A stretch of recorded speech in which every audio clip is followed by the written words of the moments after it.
Good. Good boy. That's good. Boy. Good boy. Good boy. Yeah. Good. He was such a sweet boy. We loved having him. Yeah. Can I see your prong collar, by the way? Oh, yeah. Right here. Didn't even open it yet. Yay. I can help you. Have you used the prong collar before? No. Okay. So I'll help you set it up, and then I'll teach you how to use it. Down. Oh, not down. Sit. I can't. Good boy. Yeah. Good job. Good job. Yeah, I mean, I guess the biggest issues I was having was chewing on stuff. Jumping on, dragging the cats, jumping. Like, if he heard something outside, he would just run in there and just jump on that chair and jump up on the cat. Oh, yeah. So if he were to do something that you don't want him to do, say nope in a really strong and just the same way that you hear me say nope on the videos. Right. Because it's important that he understands that that's not acceptable. And so another thing that we do is we allow... He loves those donuts. Yeah, that's so crazy. We allow... Oh, you got the big one too, the giant one? That's great. Well, I figured if I'm walking back there, Yeah. I mean, it takes like 15, 20 minutes to walk through that. Yeah. That's a good idea. That's so funny that he found that thing first time. You got your donut. Oh my. You did find your donut. So I want to see if you can we can practice doing this. So what we do is we pinch it, and then you pull up while you bring this down with your thumb. And so the way you bring it back in, the way you bring it back in is you put it in here and then you pinch again and then you push down. Okay. Here, you try it. There. So which one's your dominant hand? Right. Okay, so try this, holding this on your right. That way. Yep. And so you pinch it right there, and with your thumb, you push that down, and you pull up. Perfect. Okay. Perfect. Okay. Yeah. There we go. Perfect. Okay. That was so smooth. So, okay. The way you put the prong is you do it just like that. You open it, and then this part right here is the front of his neck. This part. Okay. Right? And so this has to be in the back of the neck, like this. Okay. And you see this swivel right here? This is where you're going to put the leash. You're going to clip it. And then try to always make sure that it's like this, because if you're trying to pull him or telling him or giving him an instruction and he doesn't want to, or you not accidentally, but like you give him a leash pop, if your thing is clipped down here, then you're leash popping, but it's not being effective. So it has to be effective, because this is where, this is where it'll be more effective, and it's the correct way to use it. Okay, I got you a way bigger one than you had before. I got you the Mac Daddy.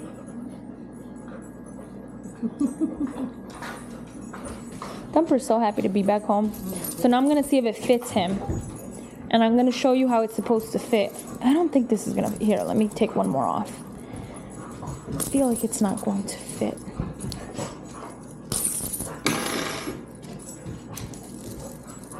Yeah. Because he does have a big neck. Yeah, he does. I ordered some other colors and I got whatever mediums, and I'm like, oh, those aren't even close. He always try to fight me when I put the prong on him. Sit. Always trying to fight me. Haha. I know what your neck feels like. Okay, so this is perfect. So right here is perfect. So you don't want it too loose, but you don't want it too tight either. And remember, you're going to have the other e-collar and the fence collar right here. Above it. Okay. Yeah, right above it. Okay. And when you put the e-collar on, make sure it's behind the ear, because that is where that muscle that goes all the way back down is attached to. Like really? right back here, there's a muscle that goes all the way down his body. And that's where it's more effective. He can feel that. Oh, okay. Because sometimes what happens is that the e-collar will go down and on the neck, and it's not effective because there's no muscle there. Oh, okay. It's just like your trachea or whatever. Okay, yeah. So it's better if you put it right behind the ear on either side. It's fine. You can alternate it so you don't get him used to one side, but also just to give him a break on one side. Is that normal for him to ignore them? No, he's not ignoring. Thumper, come. Good boy. Good boy. Good boy. Yeah. Well, that was a little better than expected. Good boy. Good boy. You like your donut?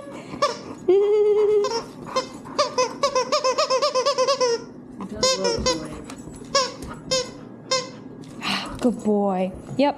And so then you would clip it on the loop that revolves, the swivel, I mean, and what else? Yeah, that's. Then you have your flexi, which is great. I love seeing when people buy like the bigger ones too, because it gives them the opportunity to be a little bit more free. Yeah. And then maybe in the future you can get him like a long line. We have the yellow ones that we use. Yeah, they're like 50 feet. And would work out here because you have so much land. Right. Being out there on a long line. Yeah. But he can also be off leash if his e-collar is on.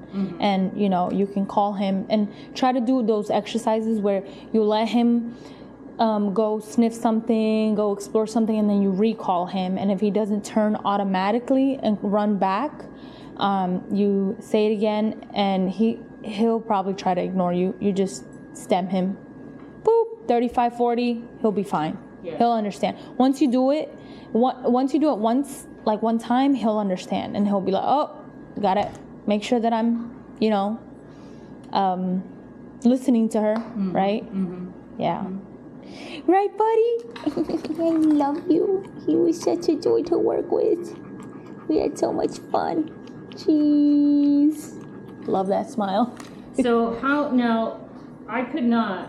he didn't want to get in a car when I got him. I mean, he got in the car to go with us because he knew he was leaving. But after that, like when I tried to put him in the car to go get fixed, oh my God. I mean, he was like, they're taking me back to the car. Oh, poor baby. I had to like pick him up, and he was doing this to try to put him in the car. But now he's okay. Yeah. With the car. Well, because so the first day that I went to take him out of the kennel, he didn't let me get him even in the car. So because I didn't have like Kelton with me, like he couldn't help me get him in the car. So I was like, maybe he just needs one more day to decompress, and I allowed that to just for him to decompress. But Kelton didn't give him an option afterwards. He was like, no, he has to go through here. We don't know. It was like a blockage for him. Yeah. It's like, oh, that's where I got out of the car, and I'm not going back in that car. Right. And so we kind of like forced him to get in, like to go past that one area that he was scared. And then after that, my car was there. And yeah, I struggled to get him in the first time. And then that first video that you saw, that was the first time he gotten out and he was going to get back in. Yeah. So now he gets in like no issue because he knows that every time he gets in there, we're going somewhere. Right. We're going to have fun. We're going to play. We're going to go to the store. It's, there's nothing bad attached to that. I will say that I do have a secure kennel, and it's been car proofed, like crash proof. I mean, and so I don't know if maybe if you were to get one of those, or we can even try to see if he goes in the car now. If you want to see if we can do that. Like he's probably not going to want to go in because he thinks I'll get rid of him and get rid of him. Oh no, he won't. If you want, we can try it. And the word that I gave him for that is up, up, up. I don't know if you've heard it in the videos. Up, up, up. Yeah. And he would just go right in. Okay. Yeah. Well, I will. We can work on that a different day. Yeah. He doesn't think that like maybe we could like. Yeah. Let him hang in at home a little and get back to his routine, and then you can do that. Take him out to the park and use the word up, up, up. Up, up, up. Up, up, up. You know? Look at him. Look at his face. Look at that. He knows what that is. You know what that is. You know what that is. He says, I'm about to have some fun when I hear that word. So, okay. So the other thing I was having trouble with was, like, he'll sleep up in the bed by me, and I mean, he sleeps by me. Like, he'll put his head on the pillow, right? Typical pit bull. Yeah. Which is fine. I'm fine with that. But, like, he was getting up not every night, but, like, a couple nights a week, he would just get up, come down here, pee and poop on the floor, and then go back to bed. Oh. Yeah. So I'm like, but In the middle of the night? I guess so. I mean, I let him out right before I go to bed all the time. So I knew he didn't really have to, that he was just doing it, but I just didn't know if there's any, I mean, I don't want him to sleep in the crate at night. Yeah. Because I just don't want him to have to do that. Especially when I know he has to be in the crate the next day. Yeah.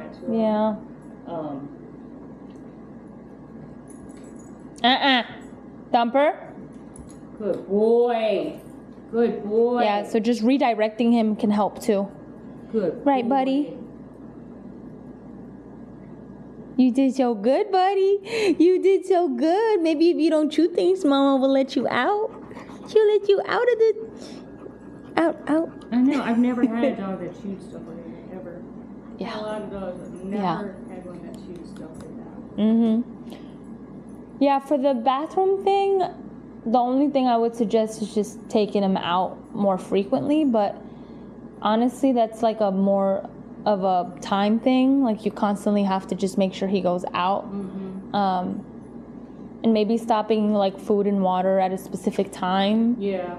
So that his system can, like, doesn't have anything. Yeah, I tried all that. He's just, I don't know if he was like doing it to marks, but I don't know what he was doing. But it was like, it's really not good on hardwood floors. Yeah. Come down here and there's like, oh, you gotta be kidding. Yeah. But I've got a gate on my bedroom door. I think I'm gonna close it tonight and see. But you know, I don't want to wake up and step in the pile of food. Yeah, that's true. But I just, you know, and it's not like he's not potty trained. He's potty trained. You know, it's like something mental he was doing, I think. And I just, Good boy. He's such a happy boy. Did you get one of your toys? Here, Is there still a treat in there? Let me get your prong off. I'm sorry, buddy. Let me just get it off because you're home. You don't need it intact. Yeah, so when he sleeps, you can just take it off. Yeah. During the day, if you take him on walks and stuff like that, or if you want to correct him, you can grab this and just like pop him. It's very effective. Yeah, I haven't been able. When I first got him, I just like had him on a leash all the time. Like in the house and everything. But he ate through about 4 or 5 leashes. Yeah, he'll do that. Yeah, I never let him. Yeah, I made sure he didn't eat through my leashes because I have, limited. Can't let him do that. Yeah, no, he just like chews through everything. So this is according to his neck size now. I'm assuming now that he's home, he'll probably gain some weight. So you'll probably need to add one in like a week or 2. Okay. That's normally what happens. Okay. So yeah. All right. Yep. Do you have any questions? I don't think so. I know we have a couple of handler sessions, like follow-ups. Yeah.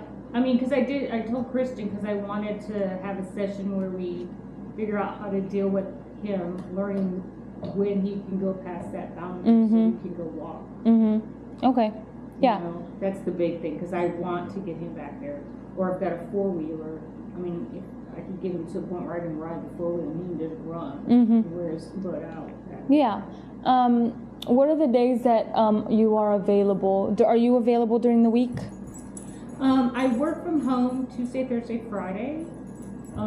Tuesdays are really a bad day. Usually Fridays I have time. Okay. Yeah, I'm pretty flexible on Fridays Thursday too. Afternoon sometimes. But yeah, usually on a Friday I can. Like around what time? Like maybe like noon, 1. Pretty Okay. much any time after like 11 on a Friday. Okay, that's good for me too. Yep. Because those are the big things I want to get is the,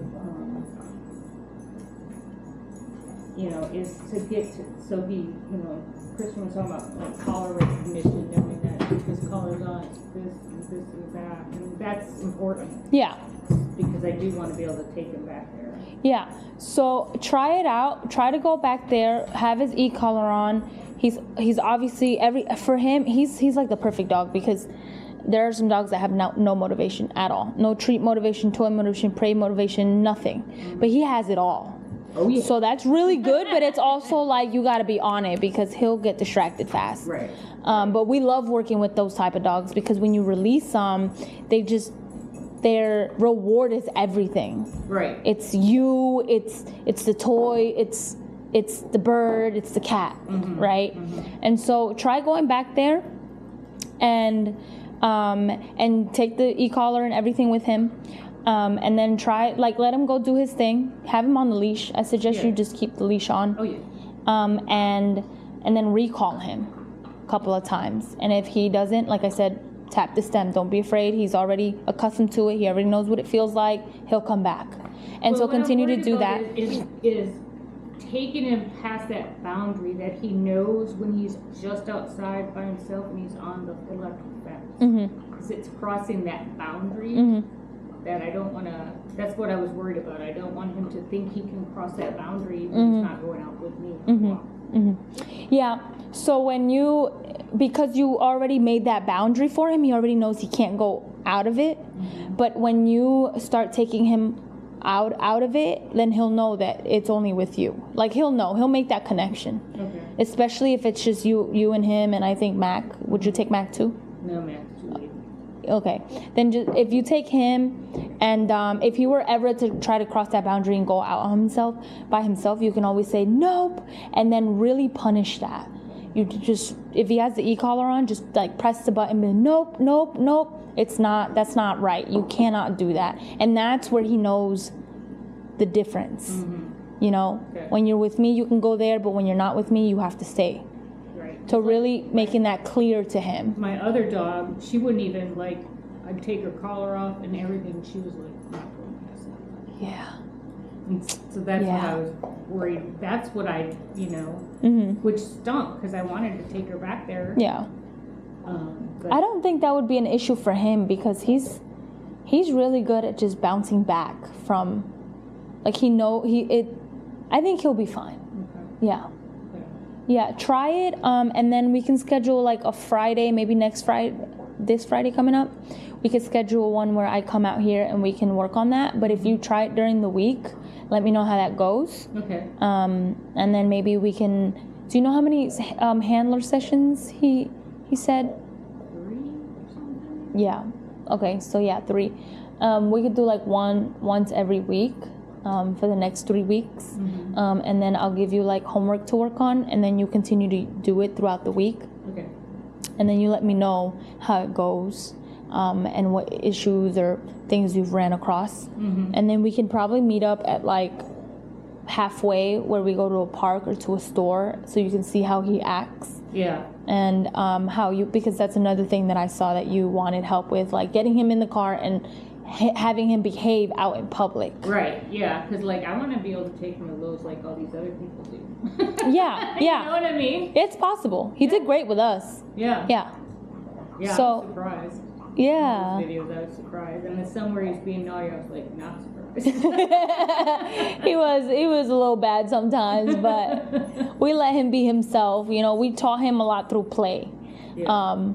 But then we also taught him that when we're not playing, you can't play with us like that. He would want to bite. Nope, when we're not playing, you can't. And that's and I can't have him biting. No. He and he's not trying to hurt you. He's just nip playing. Yeah. But he, drew blood on my mother or my stepmom at Christmas. Yeah. And it's just especially when he gets all hyper and stuff like that. I can't have that. You can when you do events like that, you could place him in the cot. You can place him on the cot, and keep him there. And it's the same thing if he wants to get off. You say nope. You grab his prong, go ta. You bring him back, and then he knows. Once you do that, he'll understand and he'll just stay there. Has he practiced like Yes. long-term, like staying in place? Yes. Not doing 3 hours. He actually fell asleep. And that's only because I was watching a documentary in the living room, and I wanted him to sit there on the cot, and he stayed there for like 3 hours. He fell asleep there. So it was like 3 hours, yeah. And how many times did you have to say no? Like 2 times. He understood. 2-3 times, yeah. It wasn't a lot. He understood, yeah. Okay, that is not a toy. See? This is what happens. No. Thumpy, No, not that. this is not a toy. This is a neck thing. This is not a toy. Nope. Try it again. Nope.